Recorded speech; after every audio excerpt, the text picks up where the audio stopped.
haijawahi kutokea halmashauri yetu kwenda vizuri kama ninavyoiona sasa. Halmashauri hii kwa miaka ya nyuma sana ilikuwa ni sehemu ya migogoro, lakini kwa mwaka mmoja halmashauri hii sasa imetulia sana. Hongera sana mheshimiwa mwenyekiti. Kupitia kutulia huko, halmashauri hii mpaka sasa kuanzia mwezi wa 7 tu mpaka huu mwezi wa 12 ilitakiwa kukusanya mapato kwa 100%, yani kuanzia mwezi wa 7 mpaka mwezi wa 6 mwakani, lakini mpaka sasa mpaka Novemba imekusanya kwa 85% mapato yake. Na hii tayari inakuwa imetia agizo la Mheshimiwa Rais Samia Suluhu Hassan, kwa sababu amewaagiza mkuu wa wilaya, mkurugenzi na timu yote kuhakikisha wamekusanya kwa 100%. Wao wako 80 na ngapi? Na 5. Ndio maana nasimama kifua mbele kuwapongeza na kusema hii ni kazi nzuri na ni ishara nzuri kwa ajili ya maendeleo ya wilaya. Ni milioni 400 na ngapi?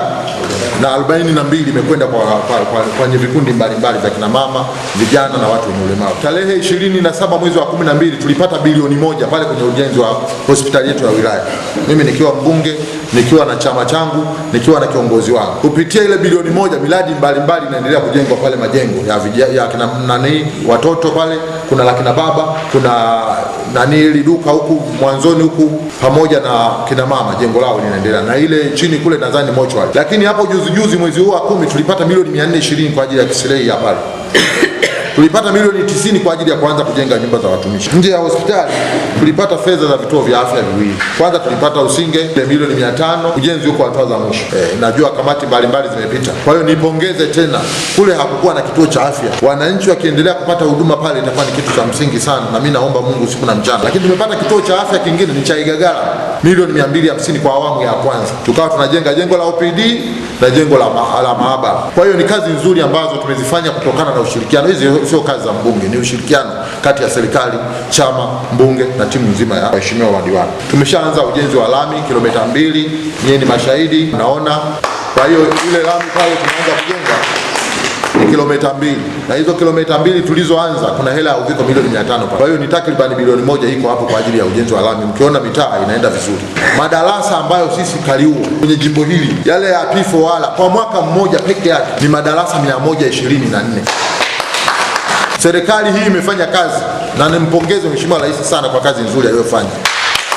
Kupitia hela ya uviko, ukiangalia ile hela tuliyopata juzi, sisi hapa tumepata madarasa 135. Kwa hiyo ukichukua kwa mwaka mmoja madarasa yaliyojengwa, nimeacha yale ya ndugu zangu wananchi kwanza mwanzo mwisho. Nimeacha ni jumla ya madarasa 259. Sijagusa maabara, nakumbuka milioni 180. Ukienda pale Zugimlolo unaweza kaona maabara nzuri zile 3 pale. Ukienda sio wapi unakuta.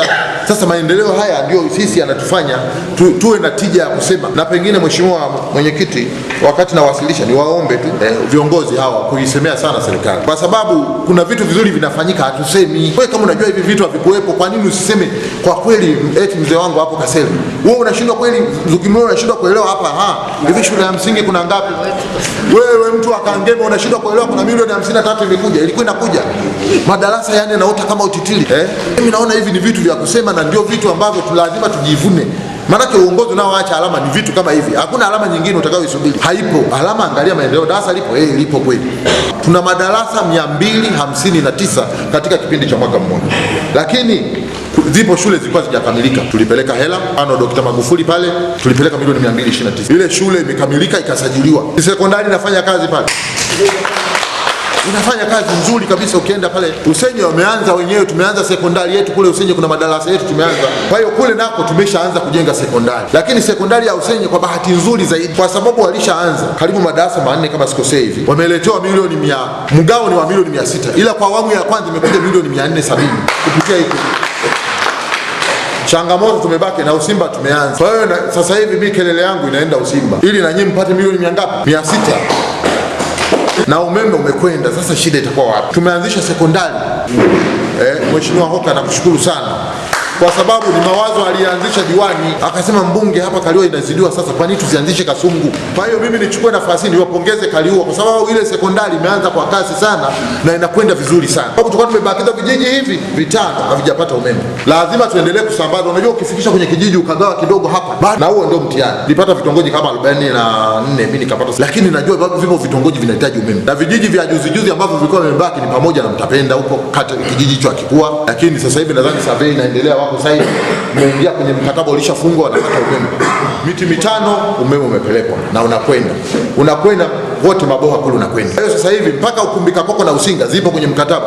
Kwa hiyo nataka niwahakikishie kwamba sasa vijiji vitano ambavyo vilikuwa vimebaki kutokupelekea umeme tayari wako kwenye survey na vyote vimeingia kwenye kupata umeme. Haya ndio sisi tunayataka na haya ndio ya ilani ya nini ya Chama cha Mapinduzi, kuhakikisha wananchi wanapata huduma safi ili waendelee na mambo mengine. Lakini kwenye maji naomba niseme tu maendeleo sio mabaya. Na mimi mkombozi wangu mkubwa ninayomtumainia ni maji ya Ziwa Victoria kuingia kwetu. Najua kuna visima 22 hapo vimepangwa maeneo mbalimbali huko Lumbe, Vimo, Usinga huko wanachimba sijui wapi. Lakini hivi visima hivi mimi sioni kama utakuwa bado ni mwafaka tija, lakini vipo na gharama ya almost karibu bilioni 2.2, lakini hivyo visima 22 havitatosha kwetu sisi. Najua kuna mradi wa Kazalao na Fufua pale milioni 829, mradi wa Usimba milioni 500 na Igwisi na miradi ya maji, na hapa Kawawa kuna mradi wa milioni 500, Usenye kule milioni 339. Sasa hizi hela bado mimi kuona kwangu nione tija. Najua haya yanafanyika lakini bado sijalizika, kwa sababu mwananchi hataki process, anataka aone akifika kwenye bomba anafungua maji anamwambia Malungulanya unaona sasa tunaoga. Ndio maana tulisambaza mbegu za michikichi karibu 150,000 na bado zoezi linaendelea. Lakini tulimuomba Mheshimiwa Waziri tuingize mazao ya alizeti katika ile mikoa 6, kuongezeka mkoa wa Tabora kwa mkoa wa 7. Sasa alizeti mbegu imekuja tanisi, mbegu kilo moja la 3,500 kutoka 7,000 ambayo inauzwa kawaida. Lakini juzi aliniomba mtu akilima, akaniambia mbunge mpigie tena yule mkurugenzi wa kilimo atusaidie, tunahitaji tani 15 zingine za mbegu, tani 15. Kwa hiyo tukiongeza hizi tani mahitaji ya alizeti imekuwa ni makubwa, watu wanahitaji mno alizeti. Tumbaku nadhani Moglin wamelipa kwa sababu ndio kampuni ilikuwa inatusumbua hasa kwa ukanda wa Zugimlole. Lakini waliobaki sasa hivi wanatusumbua ni wale Grand, na nashukuru hawajapewa hata leseni, ambao bado wanadaiwa na watu wa Kamuseka, hawajamalizana nao. Kwa hiyo kitu tunakifahamu, tunaendelea kusumbuana nao na serikali isema sisi tutapeleka leseni tutawadai wenyewe, lakini imewafikia pia leseni ya kuendelea cooperate kwetu.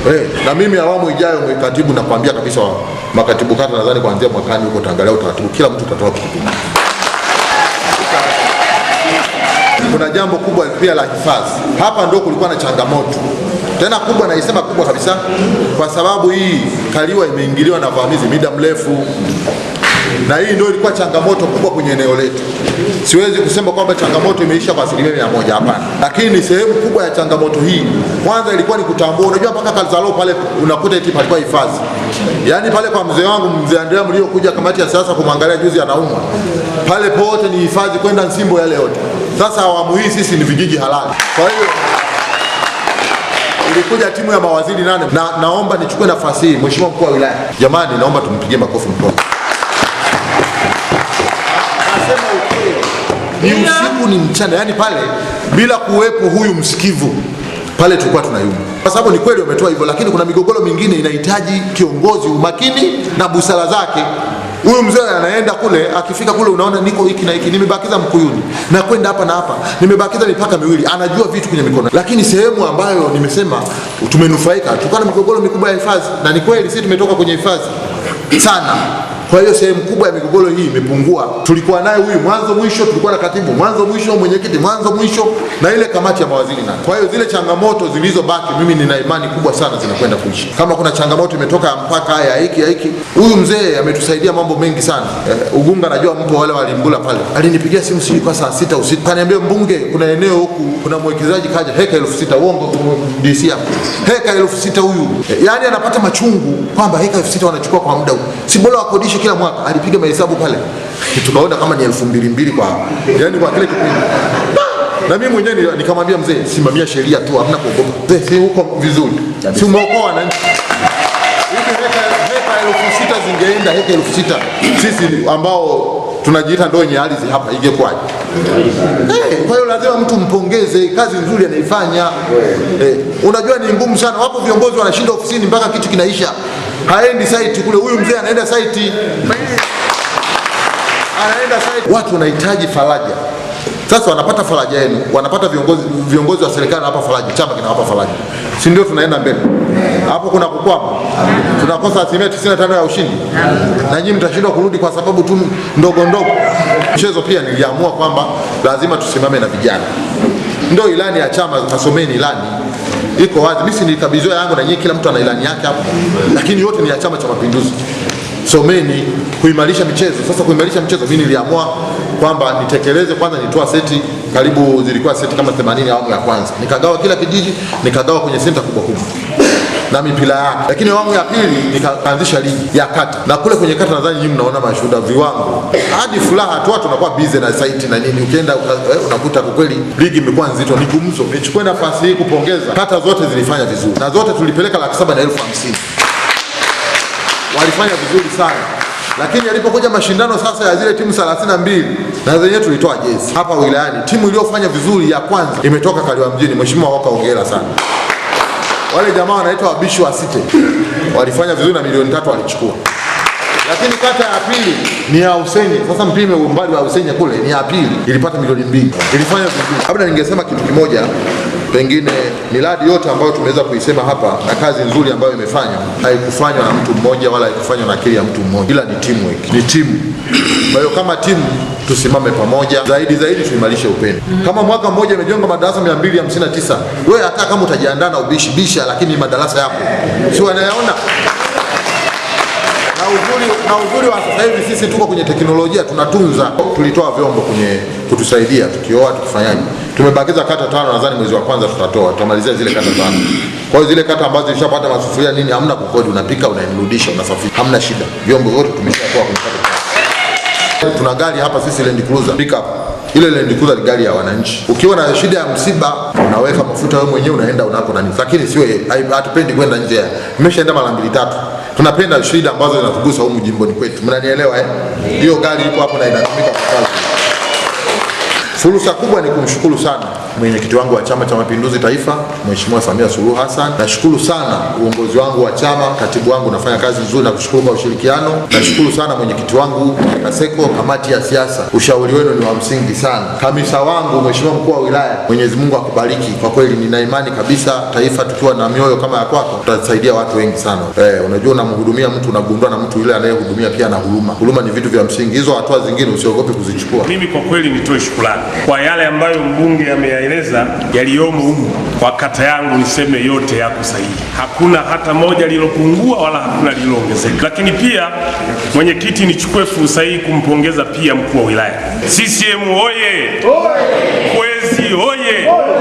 Asanteni sana. Tunachelea kidogo sisi wa Uliankuru, ndio maana tumekaa kimya, lakini nimeona kwamba yanayopongezwa hapa ni ya halmashauri kuu, sio ya jimbo. Mheshimiwa mkuu wa wilaya na katibu wa wilaya, kamati ya siasa, sisi ni majirani. Aidha Isawima kuna ndugu zetu, migogoro kweli imepungua kwa asilimia kubwa, kwa sababu kuna ndugu zetu wamehama Uliankuru kuja huku, vurugu kupitia mkuu wa wilaya na mbunge na katibu wa CCM wa wilaya na mwenyekiti wa wilaya, vurugu zimepungua. Tunawapongezeni sana. Lakini wanakaliwa. Mimi nadhani hii taarifa ya utekelezaji, yani imeshiba kila kitu, iko vizuri. Kwa mwaka mmoja Mheshimiwa Kwezi anasema amejenga madarasa 200 na haijawahi kutokea. Milioni 69 za jimbo hizo ndio tungeanza kung'ang'ana ziende wapi, lakini ameweka jiografia, kila kata milioni 4, milioni ngapi, zote zikaisha. Kwa hiyo waheshimiwa wajumbe wa halmashauri kuu, hii bajeti au taarifa ya Mheshimiwa mbunge Kwezi iko vizuri. Endelea kupambana mzee, tulipo ututoe tuende hatua nyingine. Tumepata chombo ila tusikiharibu. Tumepata chombo ila tusikiharibu. DC tumepata chombo ila tusiharibu. Katibu tumepata chombo ila tusiharibu. Kwa sababu una haki ya kujitengenezea au ya kujiharibia. Tumo humu wote hatuulizani siasa, ila tunaulizana maendeleo. Wameyaleta hawa vijana, tunawapongezeni sana. Na sisi waovu msituache. Na sisi waovu tulia. Kweli na kutaja jina, tulia. Wewe Chacha, tulia. Na wewe Ruhingulanya, tulia. Mheshimiwa mbunge, kata ya Ukumbi Siganda ilikuwa mguu pande mguu kulia, ajenda zote zilikuwa ni za kuhama. Lakini nishukuru sasa kwa safari hii wijio wako na ile timu ya mawaziri kuja kutufungua minyororo. Kwa kweli tulikuwa na hali mbaya, muda wote tulikuwa tunaambiwa kufunga virago kuondoka. Hilo ni pongezi sana Mheshimiwa mbunge katika kata ya Ukumbisigani. Huyo mpinzani atakuja kusema nini? Mapori ndio hayo, migogoro midogo midogo. Kwanza mapori yametengwa. Cha kwanza kikubwa kabisa kupitia mheshimiwa mbunge amepandishwa haya. Jambo kubwa kabisa hilo la kujivunia. Mapori mawili ndani ya wilaya moja kwa wakati mmoja yanapandishwa haya. Kuna watu wa kawaida kabisa ambao hawaelewi umuhimu huu. Tuna kitu kikubwa na utajiri mkubwa unakuja kutokana na hayo mapori ambayo ni tengefu. Yapo ndani ya Kaliua. Mbunge huyu utakuja useme nini? Waliokuwa wanalalamika wapo ndani ya hifadhi. Leo hii vijiji vyote vile habari ya hifadhi imeondolewa kabisa kupitia mbunge huyu. Sasa kule Rumbe, kumbe nilikuwa napita naambia bwana, hii ndio Kangere. Unaiona ilivyo hii ni hifadhi. Hii ndio Rumbe. Unaiona ilivyo hii ndio ni hifadhi. Unaiona Ugansa hii nayo ni hifadhi. Unaiona hapa ukielekea Mnange, hii ni hifadhi. Senta yote hii wanasema jiji la Mnange ni hifadhi. Kwamba kwa hiyo wanatakiwa waondoke. Lakini kupitia mbunge wetu hasa mbunge huyu aliyepo hapa wamefanya walilolifanya, lakini naamini hasa kupitia huyu, maana ndiye mwenyekiti wa kamati ya maliasili na mazingira, kwamba maeneo hayo yote yamebaki ya kuwa ni vijiji na ni vijiji halali kabisa, watu wanaishi. Huyo mpinzani atakuja aseme nini? Mengine tutaendelea kuwajibisha anayetakiwa kuwajibishwa, kama hatua tulioichukua hapo kituo cha afya. Wengi mmeona sio nidhamu ile, na hatutegemei tunajenga vituo vya afya hii wilaya nzima, alafu mgonjwa anaenda anaambiwa hauna pesa, huwezi kutibiwa, katafute pa kutibiwa. Haiwezekani. Tunakiweka katika position gani chama hichi? Kwa jinsi unavyosimamia serikali na watumishi wote wa halmashauri, Mheshimiwa mbunge, mimi naomba nikupongeze. Naomba nikushukuru. Hakika Chama cha Mapinduzi hakufanya kosa kukuteua wewe. Unajua mtu kama unaweza kuwa bado umemzaa, unaweza kuwa unafikiria hivi, huyu mtoto hakuja kuzungumza itakuwaje? Matunda tunayoona hivi sasa, kwa kweli naomba nikueleze ukweli, hatukuyategemea. Kwa sababu mbunge wetu wa sasa umekaa ukapima, ukaona majungu hayana faida, na yote anayekupelekea majungu anakurudisha nyuma. Kwa sasa umesema mimi Kwezi na kazi na wananchi na Kwezi. Tunakushukuru sana. Katika taarifa uliyoitoa ya utekelezaji wa ilani itakapofika mkoani, sina hakika hata kama wabunge wazoefu watafanya kama hivi.